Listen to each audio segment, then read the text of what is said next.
तो जो हमारी भारतीय सेना होती है वो उन लोगों को जवाब देती है, बोले तुम लोग डरपोक हो, तुम लोग भगौड़े हो, तो तुम लोग भाग आए। उस युद्ध की कोई भी जो है ये नहीं समझ पा रहा था कि वास्तव में ऐसी लड़ाई हुई होगी। उन दोनों ने जब बताया, उनकी बातों को नकार दिया गया, उनका कोर्ट मार्शल कर दिया, उन्हें अपमानित किया, उनके जो बच्चे थे उन बच्चों को स्कूल से निकाल दिया, उनको गाँव से बेदखल करने की बात चलने लगी। जब उनके साथ ये सब घटनाएं घटित हो रही थी तो बर्फ हटी, तो वहां एक गडरिया अपनी जो बकरी चराने गए, उन्होंने देखा कि बर्फ की चादर में बहुत से सैनिक दबे हुए हैं। उसके माध्यम से जब नीचे कंपनी को मैसेज मिलता है कि साहब कुछ फौजी लोग ऊपर बर्फ में दबे हुए हैं, तब उनके दिमाग में कोई 18 नवंबर की घटना खटकती है और वो तुरंत जो है चढ़ाई कर देते हैं रेजांगला की ओर। उन्हें 120, 119, 114 की जो है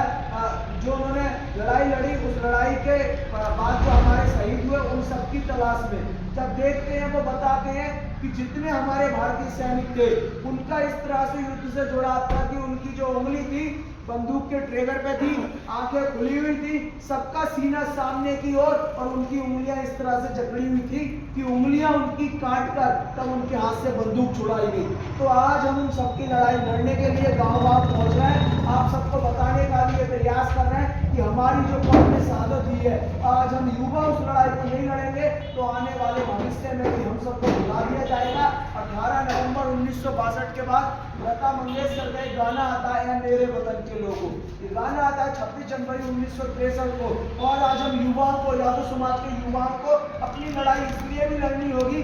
जब वो गाना आता है तो उस गाने की एक पंक्ति है, सरहद पे लड़ने वाला कोई सिख कोई जाट मराठा। आप अब बैक जाएंगे, वापस जाएंगे, लड़ाई किसने लड़ी? यादवों ने। जिक्र हो रहा है सिखों का, जाटों का, मराठों का। आज हम किसी भी जाति का विरोध नहीं कर रहे, आज हम अपने लोगों को बस ये जगाने पहुंच रहे हैं हमारे पूर्वजों ने जो किया वो किया, लेकिन जो हमारे भारतीय जो सैनिक है, जो हमारे पूर्वज जिनका योगदान इस देश की आज़ादी के लिए रहा, जिन्होंने इस देश को बचाने के लिए अपने प्राणों की आखिरी खून की बूंद तक निछावर कर दी, तो आज उनकी लड़ाई के लिए हमको लड़ना होगा। हम लोग ये कार्यक्रम जो रामपुर में आप सबके माध्यम से करते हैं, पिछली बार भी इस कार्यक्रम की कोई परमिशन नहीं हुई, और आज तक 6 से 7 साल में जो हम लोगों का अभी तक का समाज के लिए जो काम रहा है, हमने आज तक परमिशन लेने का काम नहीं किया, ना उन्होंने हमें परमिशन दी। अगर परमिशन देते हैं तो ठीक, नहीं देते तब भी कोई दिक्कत नहीं। जब कोई शरीर में अपने 14-14, 15-15 गोलियां खा सकता है तो हम इतने नपुंसक नहीं, हम इतने कमजोर नहीं जो पुलिस की लाठियों से डर जाए,